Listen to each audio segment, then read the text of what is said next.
ถานีวิทยุกระจายเสียงแห่งประเทศไทยจังหวัดเชียงใหม่ AM 1476 กิโลเฮิรตซ์สถานีวิทยุภาคภาษาชาติพันธุ์แห่งเดียวในประเทศไทยที่มีความทันสมัยเชื่อถือได้สร้างอัตลักษณ์กลุ่มชาติพันธุ์สู่สากลเอาล่ะแก้วเคยสังเกตก็ในปฏิทินไทยมีวันสำคัญเกี่ยวกับสถาบันพระมหากษัตริย์อยู่เกือบทุกเดือนเลยนะแต่ก็นี่ก็อย่างเช่นเดือนมกราคมวันที่17วันป่อขุนรามคำแหงวันที่18วันสมเด็จพระนเรศวรมหาราชส่วนเดือนมีนาคมวันที่31วันพระบาทสมเด็จพระนางเกล้าเจ้าอยู่หัว2เมษายนวันคล้ายวันพระราชสมภพกรมสมเด็จพระเทพราช6เมษายนวันจักรี4พฤษภาคมวันชัดมงคล3มิถุนายนวันเฉลิมพระชนมพรรษาสมเด็จพระนางเจ้าพระบรมราชินีใจวันที่28กรกฎาคมวันเฉลิมพระชนมพรรษาพระบาทสมเด็จพระเจ้าอยู่หัววันที่12สิงหาคมกับวันแม่แห่งชาติ24กันยายนวันมหิดลนี่เดือนตุลาคมก็มีวันสำคัญก็คือ13ตุลาวันคล้ายวันสวรรคตของในหลวงรัชกาลที่9วันที่21ตุลาวันคล้ายวันพระราชสมภพสมเด็จย่าและก็23ตุลาก็เป็นวันปิยมหาราชวันที่14พฤศจิกายนวันพระบิดาแห่งฝนหลวง25พฤศจิกายนวันวชิราวุธและก็วันสำคัญในเดือนธันวาคมคือวันที่5วันป่อแห่งชาติครับสังคมไทยเฮาให้ความสำคัญกับวันเหล่านี้คนไทยฮักและก็เทิดทูนสถาบันพระมหากษัตริย์เพราะสถาบันพระมหากษัตริย์อยู่คู่กับคนไทยมาอย่างยาวนานปรารถนาดีจากสำนักงานประชาสัมพันธ์ที่3กรมประชาสัมพันธ์ค่ะ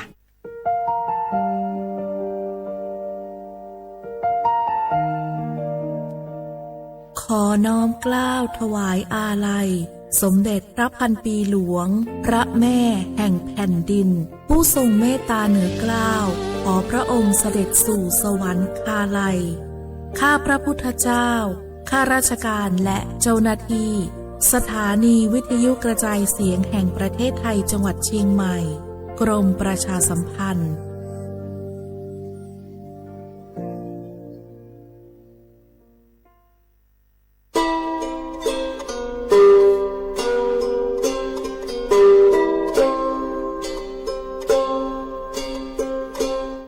เปิดปลากระเจียวโคโพ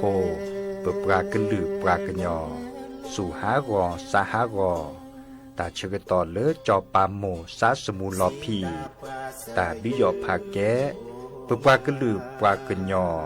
ดื้อยอผาแกบาจอปามโมโดกระเตอลอ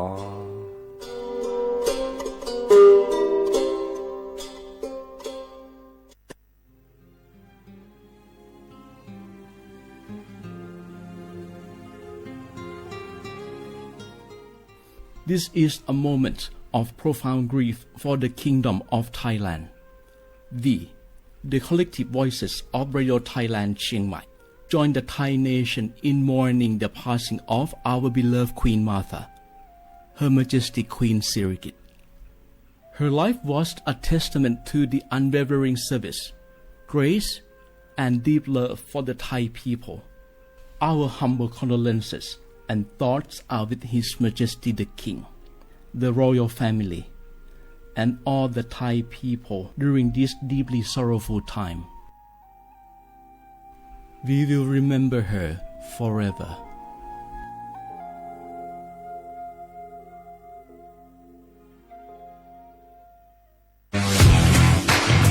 รัฐบาลไทยประกาศสงครามสแกมเมอร์รัฐบาลจึงได้ประกาศสงครามกับสแกมเมอร์ในฐานะที่สแกมเมอร์เป็นวาระแห่งชาติและในวันนี้ผมก็ได้ใช้โอกาสนี้มารายงานความคืบหน้าและเน้นย้ำถึงสิ่งที่เราต้องร่วมกันทำต่อไปรัฐบาลได้จัดตั้งคณะกรรมการอำนวยการป้องกันและปราบปรามอาชญากรรมทางเทคโนโลยีขึ้นมาโดยมีผมเป็นประธานด้วยตนเองเพื่อให้ทุกหน่วยงานทำงานไปในทิศทางเดียวกันเราได้มีการลงนามบันทึกความเข้าใจระหว่าง15หน่วยงานหลักทั้งภาครัฐและภาคเอกชนตลอดจนสถาบันการเงินเพื่ออุดช่องโหว่ทางการเงินและตัดเส้นทางเงินของกระบวนการอาชญากรรมเหล่านี้ให้สิ้นซากรวมพลังคนไทยต้านภัยสแกมเมอร์นายอนุทินชาญวีรกูลนายกรัฐมนตรี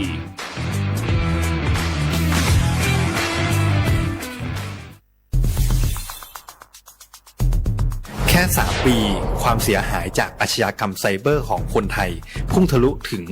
94,000 ล้านบาทหรือเฉลี่ยปีละ 30,000 ล้านบาท ทุก1 ชั่วโมงเราเสียเงินกว่า 3.4 ล้านบาทให้กับมิจฉาชีพออนไลน์โจรไม่เห็นใจคนอาชีพไหนอายุเท่าไหร่สถานะทางการเงินแบบใดหมอพ่อค้านักธุรกิจนักเรียนแม่บ้านข้าราชการเกษียณทุกคนตกเป็นเหยื่อได้เสมอและวันหนึ่งอาจเป็นคุณหรือคนที่คุณรักเพราะจุดอ่อนร่วมของเหยื่อคือความเร่งรีบ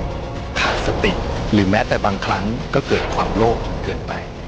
อย่าปล่อยให้การกดคลิกเดียวลิงก์เดียวทำให้โจรยิ้มกว้างวันนี้ถึงเวลาแล้วที่คนไทยทุกคนจะต้องร่วมมือกันสร้างภูมิคุ้มกันอาชญากรรมไซเบอร์ช่วยกันหยุดก่อนที่ภัยไซเบอร์จะทำให้คนที่คุณรักและตัวคุณเองกลายเป็นเหยื่อ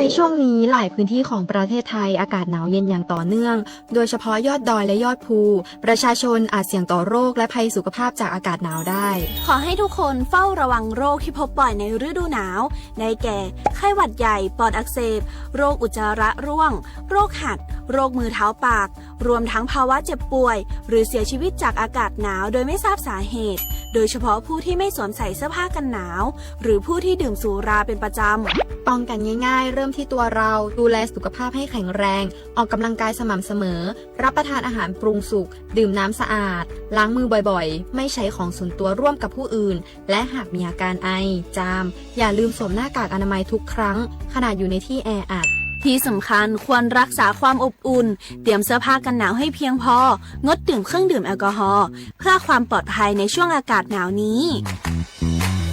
ดูแลสุขภาพให้แข็งแรงตลอดช่วงฤดูหนาวนี้กันด้วยนะคะด้วยความปรารถนาดีจากสำนักงานประชาสัมพันธ์ที่ 3 กรมประชาสัมพันธ์จากศาลากลางจังหวัดน่านหลังเก่าพัฒนาสู่การเป็นศูนย์การเรียนรู้นันทศิษย์ป่าคารโดยมูลนิธิรักป่าน่านนับเป็นพระมหากรุณาธิคุณที่สมเด็จพระกนิษฐาธิราชเจ้ากรมสมเด็จพระเทพรัตนราชสุดาสยามบรมราชกุมารีได้พระราชทานนามนันทศิษย์ป่าคารอันหมายถึงอาคารแห่งความรู้ทุกแขนงของจังหวัดน่านภายในประกอบด้วยห้องนิทรรศการเฉลิมพระเกียรติรัชกาลที่ 9 แสดงพระราชประวัติและพระราชกรณียกิจของพระผู้ทรงเป็นพลังแห่งแผ่นดินและต้นแบบของความเพียรรถพระที่นั่งอนุสรณ์แห่งการเสด็จเยี่ยมราษฎรในถิ่นทุรกันดารทั่วทุกภูมิภาคของไทยพิพิธภัณฑ์ศาลากลางจังหวัดน่านความทรงจำของอาคารหลังเก่าและการอนุรักษ์สิ่งสำคัญของเมืองน่าน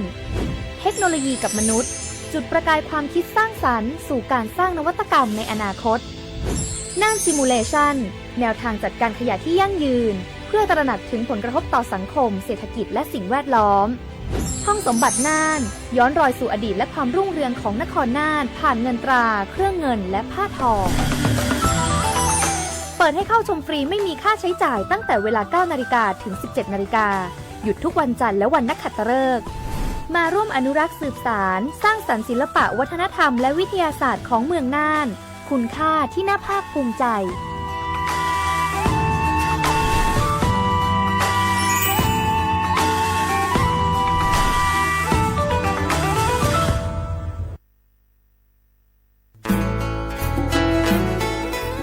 แกวดปูแวกก็ราแฮกเก็บราตพึกอเดเลทีมเวกิแม่แกลเกสกอตาติตาเฮเวดาเล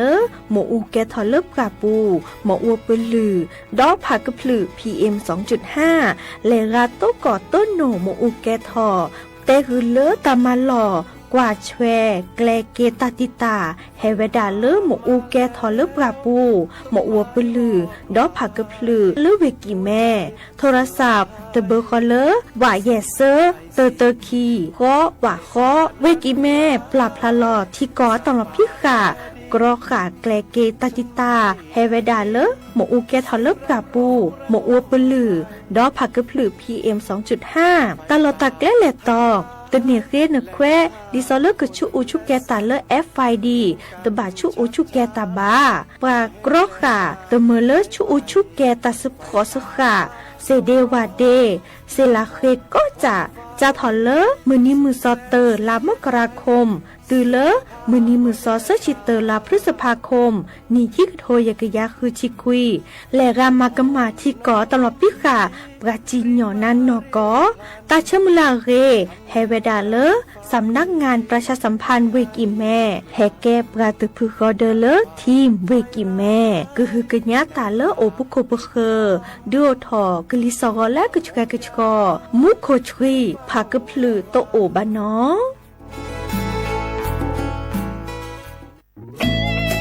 หนึ่งเสียงของท่านมีความหมายต่ออนาคตประเทศการเลือกตั้งคือโอกาสสำคัญที่ประชาชนจะได้ร่วมกำหนดทิศทางบ้านเมืองขอเชิญชวนพี่น้องประชาชนผู้มีสิทธิ์เลือกตั้งทุกท่านออกไปใช้สิทธิ์เลือกตั้งปี 2569 เลือกคนดีเลือกผู้แทนที่ตั้งใจทำงานเพื่อประโยชน์ของ